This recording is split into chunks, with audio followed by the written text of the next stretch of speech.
So thank you. Oh, hang on, it'd help if I screen shared, wouldn't it? Sorry. Right, share screen.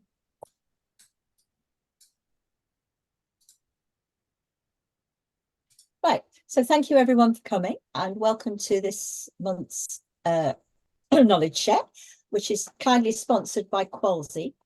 Qualsy's AI integrated self-guided platform facilitates consumer engagement across various activities, perfect for independent researchers conducting remote qualitative studies with enhanced intimacy and scalability. Right, well, thank you all for attending. I'm going to hand over to Andrew and Alan. If you've got any questions, do you want to pop them in the chat and then I'll monitor them and we can, I don't know, do you prefer questions as you're going or at the end, chaps? Or Go on, Andrew. I'm fine to take questions as we go along, really. Have a bit of a discussion. Yeah, so do chip in if you want to ask, and at the end we can all talk. Okay, hand over then to our leaders. Okay. Well, hi everybody. Thanks very much for missing out on daytime TV for 40 minutes of animation and general jollity, we hope. We had the dubious honour of being told that Andrew and I had both done the most buddies. I don't quite know what that meant, if you take it literally, but we'd certainly been through the greatest number, and we felt that maybe it should fill a slot. You know, partly because the ICG had promised to do something like that in terms of sort of hints and tips and trying to get the best out of the scheme we possibly could. So the Buzz and Woody, Andrew has a passing resemblance to Woody, and my company is called the Buzz. And, you know, these guys didn't exactly start off as friends, they started off as rivals, and became obviously close protagonists in the story as they developed. So what we want to cover today, a little bit about why us, why the buddy scheme's valued by ICG members. So there was a little bit of sort of feedback that we got partway through the scheme, which we've drawn on a little bit to build this, and how we think we can get the best out of it. But really, it's a short presentation. We are not experts in this. We've just stumbled into a kind of loose association, which is what a lot of the buddy pairings end up being. So here, hopefully, we might be able to add a little bit more value to it. And remember, you know, as we were saying, not all great friendships start smoothly. And interestingly, despite Andrew and I being nominated as having the most ICG buddy sessions, until we were actually asked to run this session, we'd never even spoken to each other. So it's just kind of, I don't know how we managed to avoid each other if we've been so keen to be buddied up, but it hasn't happened up until now. And we're still speaking. Well, indeed we are. So yeah, we thought we'd start off with a few slides from last year. I think this is your feedback, member survey of what they thought of the buddy scheme. And, you know, running our own businesses, we can feel isolated at times. We can look, you know, we need those deeper relationships for our own sanity, and a lot of us want to learn.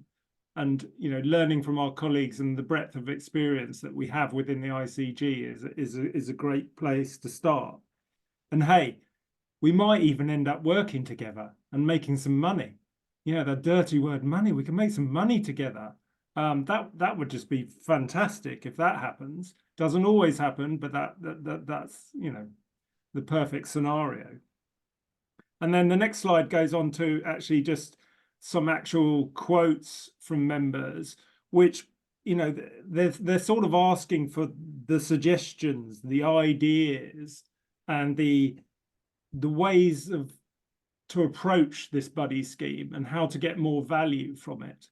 And this is what our mini presentation is aimed at, is to give you more value, to give you these suggestions, to give you the structure, and how you can get the most value out of this buddy scheme if you put your hand up and put yourself into the mix.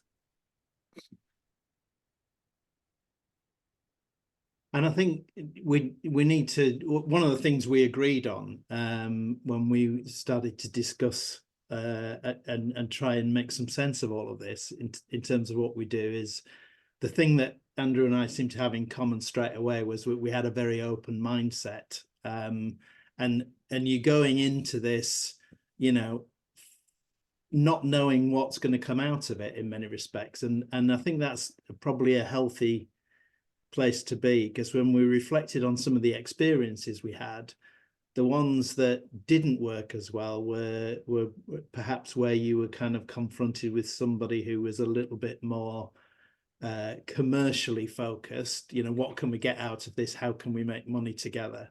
And leading with that rather than maybe just kind of letting that develop naturally if it was going to. So I think it's really important to kind of have that open mindset, accept that it could and could not lead to something, but you know, it is a great learning opportunity. I think some of the comments are really intriguing. You know, we're a membership organization of several hundred now, and we have very fleeting interactions. You know, it might be reading somebody's comment on a bulletin board. This is the opportunity to actually go a little bit deeper and understand where different skill sets lie, where different experiences lie, where maybe there are different perspectives to have on the same problem that you don't get the same opportunity to share in depth.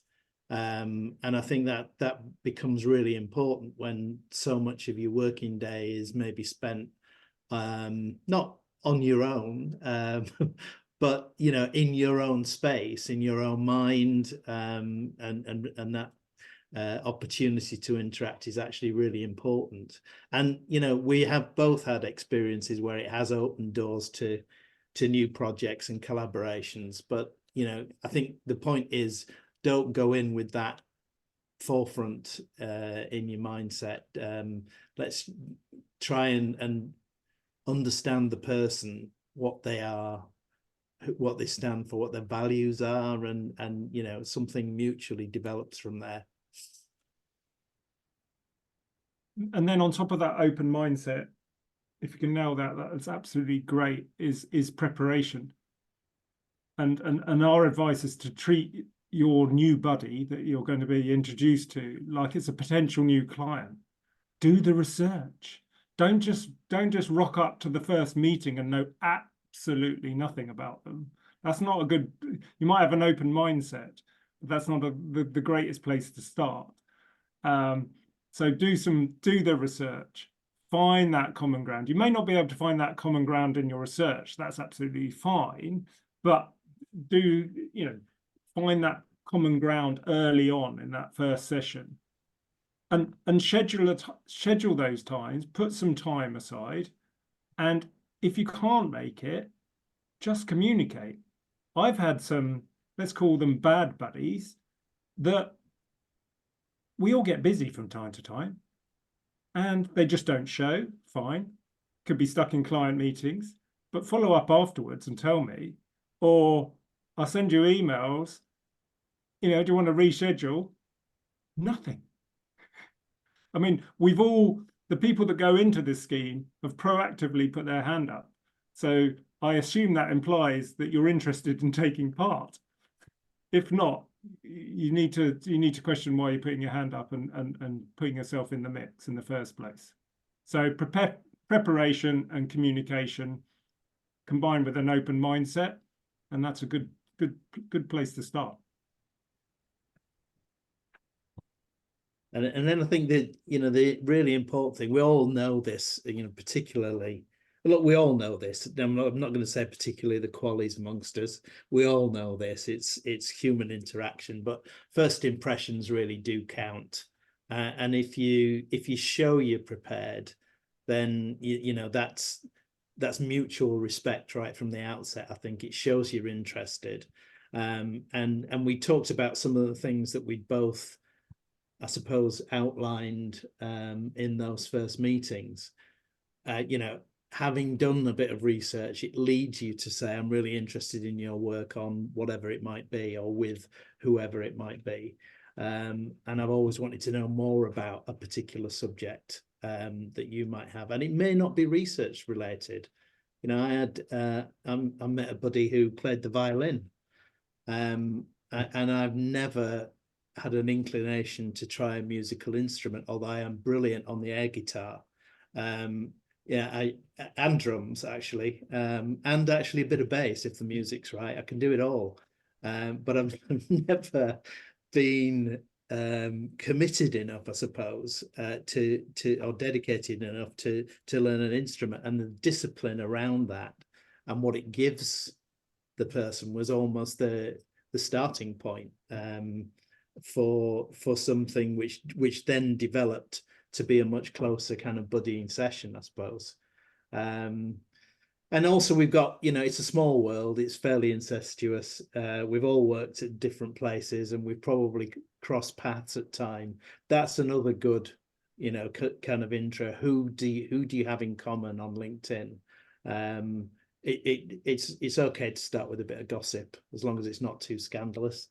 And then don't make it about you and what you want. I think a lot of people do.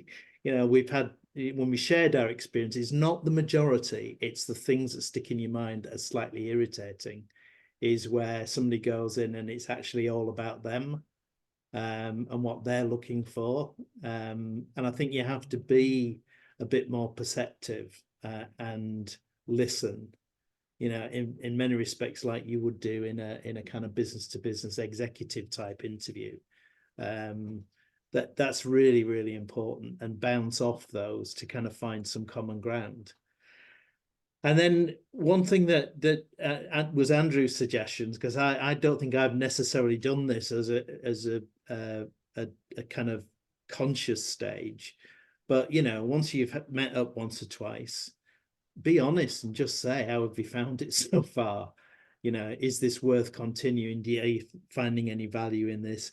What should we talk about next time? If there is something, then it's good to be able to kind of agree on that together, because it gives you both something to prepare for next time.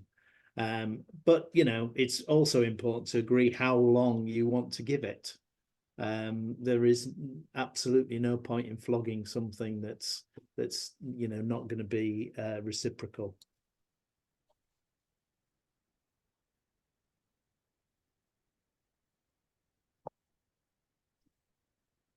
So, sorry, little pause. Rehearsal was, I thought that was my bit, but it may have been Andrew's bit. Anyway, so spontaneous interest.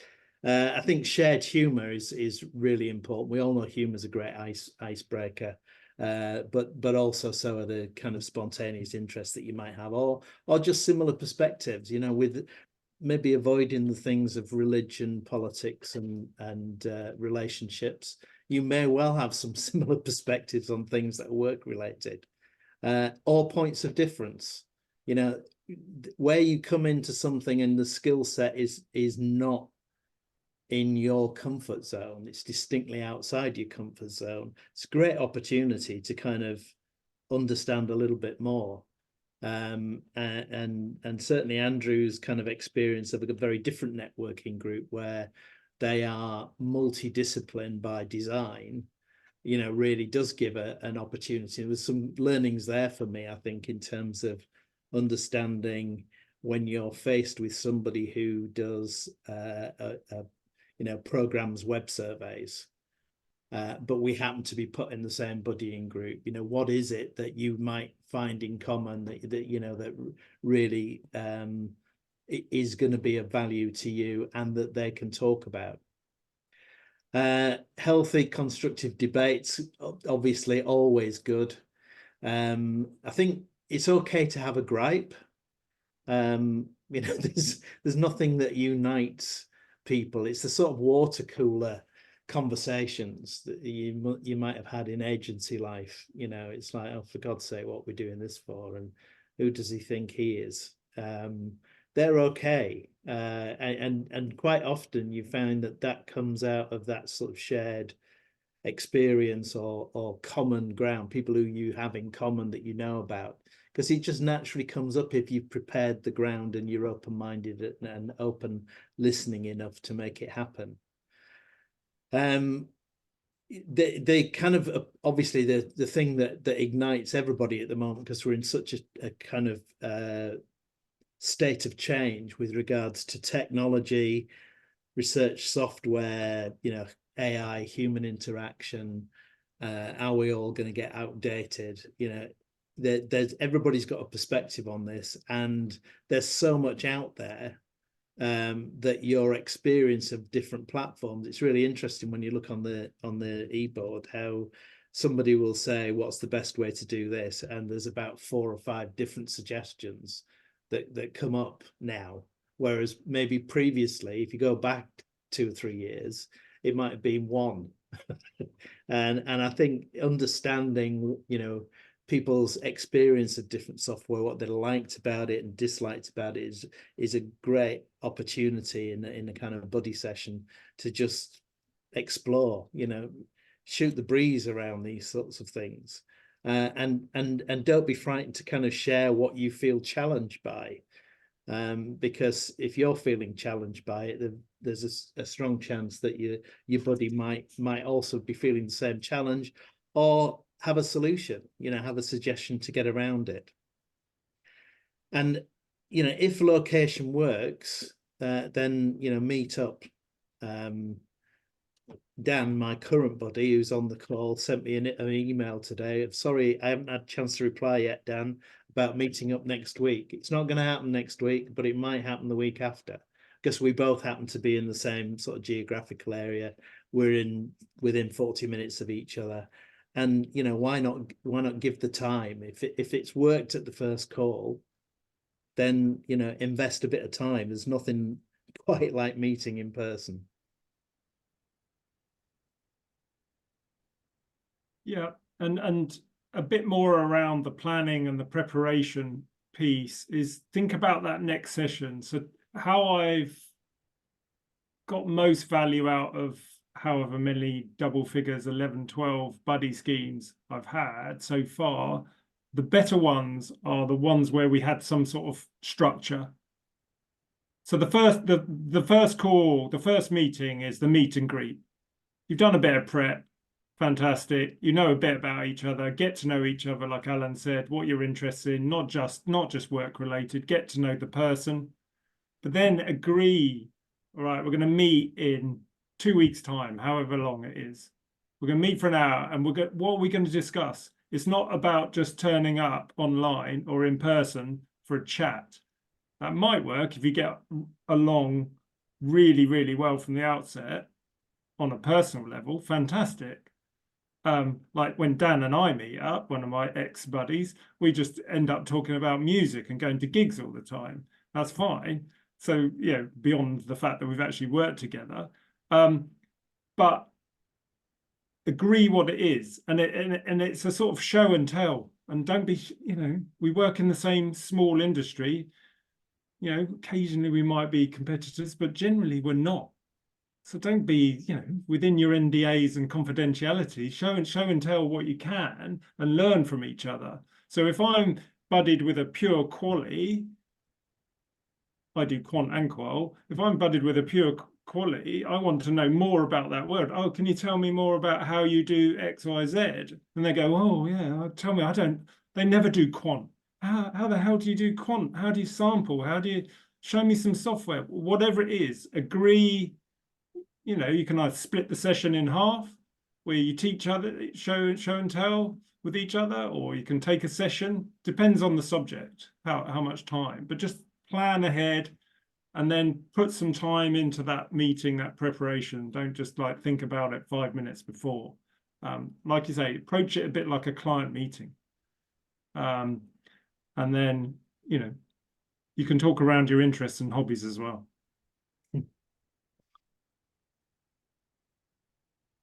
Hey, it's life. We might not get on. You've been randomly put together with another buddy. It might not happen. If it's not working, just put your hands up. Do not force it. You don't have to speak to each other for 2 or 3 months because Lucy told you to. If it's not working, just agree and end it. You know, ask, be open. Do you want to meet up again? Is it of value? And you know, find that mutual ground. If you can't find that mutual ground, then end it. I've ended a couple of buddy schemes because the person on the other end had no idea what they wanted from it, and they were just turning up and they were, you know, sort of like, entertain me, tell me about stuff attitude. It doesn't work. So I said, I don't think this is working. Should we pull the plug? And we did. Mutual agreement. Yeah, so I think it won't always work. You can be as open-minded as you want to go back to that earlier chart, but if it's not of value, so at some point you have to feel as though it's getting to some kind of value, and if it isn't, I think you owe it to yourself. Yeah. You've got better things to do with your time, and yeah, often it's about reading the signals, and we're all very nice people, aren't we? We don't like to be blunt. And it's not about being blunt necessarily, which is why the open-ended question of, you know, do you want to meet up again?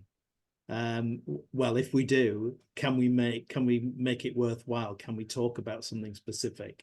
Is a good build on that. Yeah. Some of my buddies I've never heard from, so that's not a great start. Yeah. You know, they put their hands up, and it's multiple emails. I never hear from them. I mean, that's a sort of, in my mind, that's a lack of respect for a fellow ICGer. If you're too busy, fine. If you don't want to do it anymore, fine. Just tell me. Just communicate. Just communicate. That's all you need to do to each other. I think we got what's a summary. Who's taking this one, Alan? Are you taking it or me? I think you were doing this one. Oh, I'm finishing with my. Oh yeah. So yeah, most of the time it works. I don't want to put down on it after my last slide. Most of the time it works. 3 out of 4 of my buddy schemes so far have been excellent. Probably half of them I've ended up working together, but that doesn't always happen. You can get a lot from it. You can get friendships, you can get partnerships, you can learn from each other.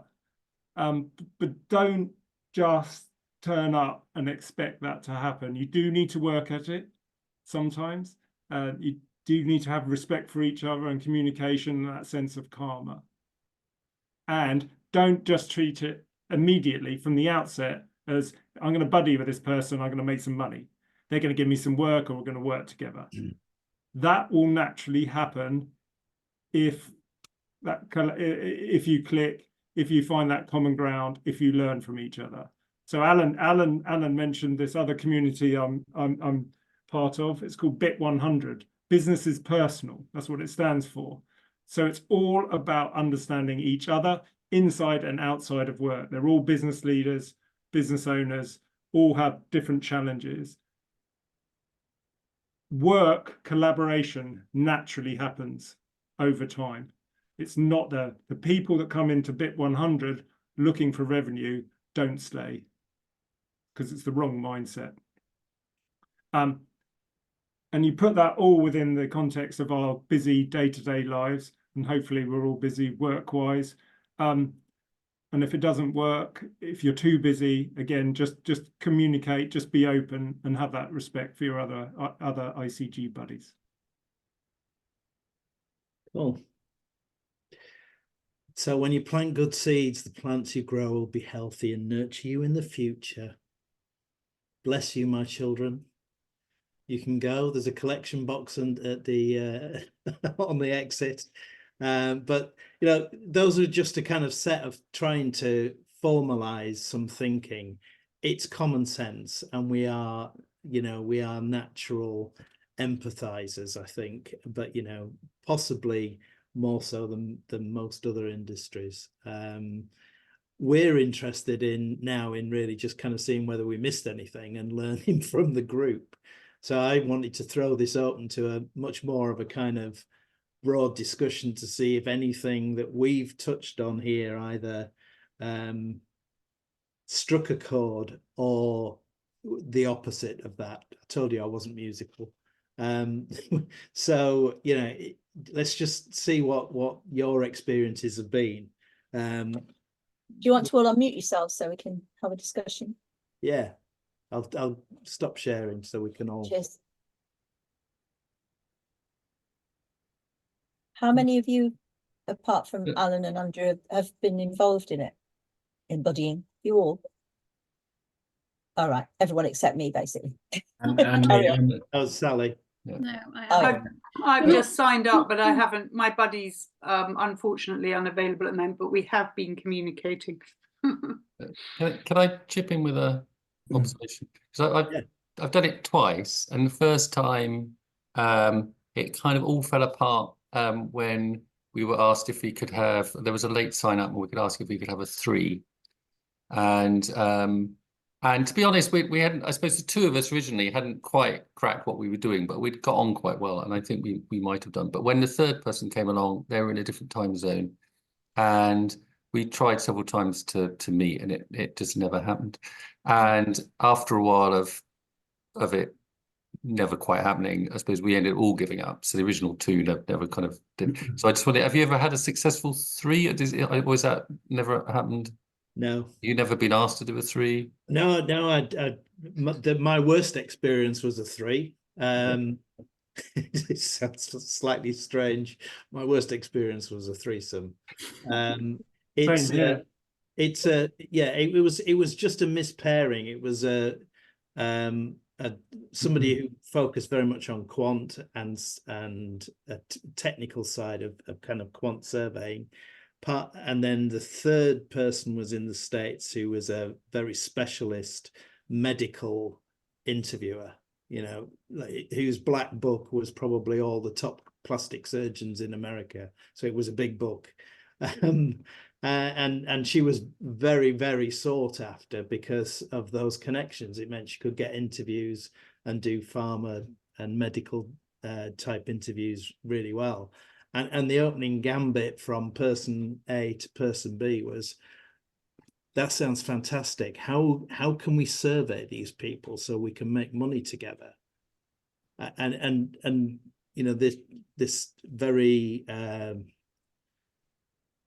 precise lady, where you could see how uncomfortable it made us straight away, and the dynamics was just shot from kind of minute 2, I would say, and the group never reconvened as a result of that, I think. So, you know, it was the most sort of volatile example, and I think that does happen when you've got 3 people, because ironically, you're going to have more disparity, I guess, and therefore the common ground, unless you prepare for it, is going to be harder to find. Yeah, I agree that threesomes are tricky. They're more of a challenge. I appreciate they have to happen sometimes because of their numbers, the odd numbers, but yeah, they're harder work, and you may after initial meetings agree. If you are found in a threesome, you may after the initial meet and greet decide if you need to split off because you've got different areas of commonality or areas that you want to discuss, and they may be different between the 3, so you may split up. Maybe one suggestion. Yeah, but they will happen now and again. Is it Lucy that does the pairings all the time? And does she follow any guidance at all in terms of who she connects? I think it's Lucy. I don't know if there's any guidance. I'm sure it'd be fairly random. I've been put with Dan twice. I mean, I like him, but I don't want him as another buddy again. And we're sharing the experience now because Dan's my current buddy as well. So Dan is the man, as it were. I felt like I had to join since both of you were on here. Yeah, no pressure at all. This is your first meeting, Alan and Dan. This is it. This is your meet. No, we have had one already, and we did get on pretty well. So, you know, there's a common ground there, and you know, lots of what we were saying. I must admit, I've been Dan's buddy too in the past. Dan is the man. Dan, you know everything. But Feeling a we bit had a left out. successful threesome actually, didn't we? Too. So it was Yeah. yeah. So us two and Rebecca actually got on really well, and I think we shared some good examples, case studies, and things. I thought it was relatively productive. You might disagree, but yeah, worked well for me. That's good. No, I would agree, and I think it was because I think that was the time after. I think my first pairing was with Andrew, and he came to it with like okay, what we're going to chat about next time, and I sort of internalized that a little bit. So when we met up, I was very much like, okay, this needs to be like, you know, a bit of a goal around it. So I think that sort of like 3-month period or whatever it was, actually, yeah, it was pretty good. Yeah. Yeah, I think the pairing, you know, there was one of the suggestions that Lucy shared from the feedback when it was taken was, you know, could some kind of profiling be done so that, you know, there's a better match, and in the kind of best traditions of sort of dating apps, you know, where's the common ground, and I just think that's asking an awful lot, really. You know, I think that's why Andrew and I felt the research up front that should be done by each of the buddies, establish whether there's some common ground, and if there isn't a lot, you know, establish how you're going to get over that obstacle, you know, by just thinking around it a little bit more and being a bit more creative. When you say obstacle, do you think is it better or worse if you're very similar in what you do, or very different? I mean, if you've got very similar experiences, a very similar type of work you do, and very similar issues you're facing, is that better or worse than being quite different in what you do? Personally, I think it works both ways. If there's someone very similar, we're comparing notes. How do you know, we're just like, how do you approach this? What software do you use? What do you do when this client throws you this challenge? And you can really share deep experiences, live projects, etc. If you're paired with someone from a totally different sector, then it's pure learning. I mean, you have to be really open-minded, and you have to be prepared to learn. So I love both personally. They work, both of those work for me. It's a fair point though, Matt, because I think when you're very, very similar, your natural defense mechanisms, you become a bit protective, you know, and I think maybe it's just, I've been in this a long time, but I kind of I approach this with a sense of, well, why not share everything? You know, because what's the likelihood of you ever actually kind of competing against each other? You know, we're operating different territories, different markets, whatever it might be. But it can be awkward, I think, and that awkwardness needs to be worked out. You know, again, in some respects, the more buddy experiences you have, hopefully the better you get at recognizing these signals, and the more you will get out of the entire process.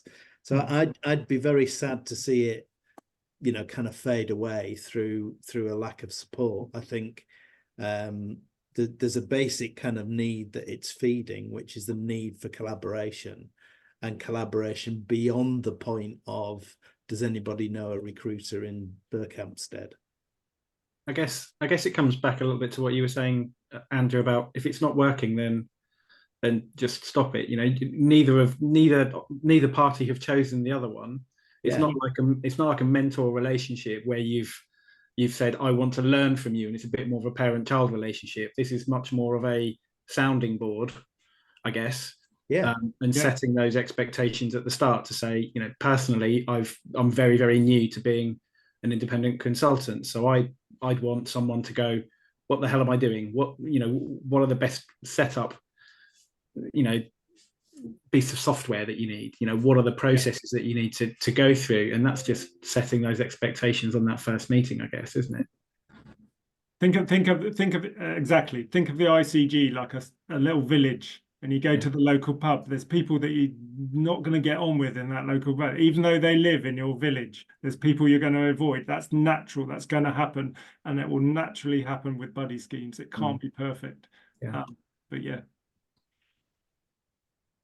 How long does a typical buddy pairing usually last? Is there a set time, or is it till it's run its course? Or I think it's 3 months, but yeah, I think I've never stuck to it.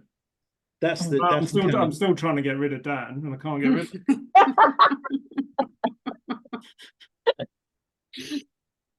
that is the kind of general time frame, but it's entirely down to you. I mean, I'm still in touch with a couple of people just on the basis of, hi, how are things? It's been a while since we spoke. It's just on email. But occasionally you'll get some comeback which will say, I'm just thinking back to kind of back end of last year, which was, I've been really let down by a recruitment company, and I'm struggling to kind of manage the client expectations while trying to recover a situation where I was scheduled interviews and I haven't got any to do, and it was just a question of a bit of panic that we all get into. Is what's the best tactic, what's the best strategy even to go through this, and it just needed a little bit of talking through, and I don't think we'd have ever had that had the buddy scheme not worked in that particular pairing in the way that it did do, and that's just because there was mutual ground and respect and a kind of set of common interests, so they felt as though they could share that problem rather than brave it out. I mean, some people would put that on a bulletin board and get a stack of very helpful responses very, very quickly, but it was actually a bit more empathy maybe that was needed, and a bit more kind of just, I need to talk this through so I can calm down before I have to deal with it because I've been put in this situation. So the personal touch, really. Well, that's just where it goes from being a buddy scheme to a kind of more of a, when does a buddy become a friend? What the hell where's buddy anyway? What is it? It's a kind of people who work together, isn't it? And reach out beyond that, not just in crisis. So example, I hadn't caught up with an ICG member for quite a while. I hadn't seen her for a while, and I think I've been conditioned by my other networking community who do a lot of this, and I said, let's catch up for a one-to-one, and we had a great chat yesterday, which was all fun. And then at the end of it, we've actually put something together to proactively go to one of my clients, in terms of like, if you want to do this client, I've got the people that can actually deliver it. So that person keep in touch, not just because it's within the structure of the buddy scheme. If you haven't spoken to an ex-buddy for a while and you got on, reach out to them and have a catch up. Yeah. Unstructured catch up. That's when those unstructured bits work. About creating collisions of opportunity, as I call it. Exactly. The randomness of these conversations sometimes great business.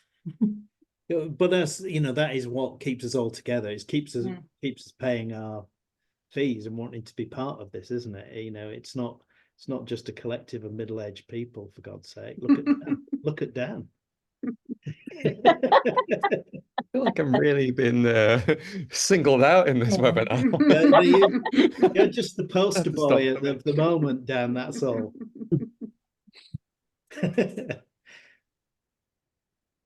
Any other comments before we finish? No? Well, I'd like to thank Alan and Andrew very much. It was really interesting. I mean, I've never joined in, partly because I always feel a bit of an outsider in terms of what I do and, you know, in my relationship with most of the ICG members, but maybe there's somebody out there that I could buddy with.